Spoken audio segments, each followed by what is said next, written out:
Hello, welcome to on foodie. എളുപ്പത്തിലൊരു pasta pizza റെഡിയാക്കിയാലോ?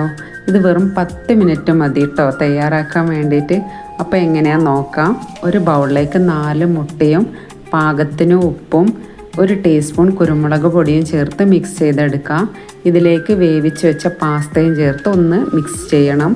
ഇനി ഒരു പാനിലേക്ക് നെയ്യൊഴിച്ച് പാസ്ത മിക്സും ചേർത്ത് മേലെ കൊത്തിയരിഞ്ഞ സവാളയും പച്ചമുളകും ക്യാപ്സിക്കം, കുരുമുളക് പൊടി, മയോണൈസ്, ടൊമാറ്റോ കെച്ചപ്പും വേവിച്ചെടുത്ത ചിക്കനും മല്ലിയില അരിഞ്ഞതും മൊസറല്ല ചീസും ചേർക്കാം. മൊസറല്ല ചീസ് ഓപ്ഷണലാണ്.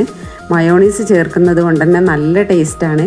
ഇനി ഇത് 5 മിനിറ്റ് ചെറിയ തീയിൽ വേവിച്ചെടുക്കുക. സ്കൂൾ വിട്ട് വരുന്ന കുട്ടീസ് ഈ ഒരു ഐറ്റം കണ്ടാൽ എന്തായാലും അവരെ ഹാപ്പിയാവും.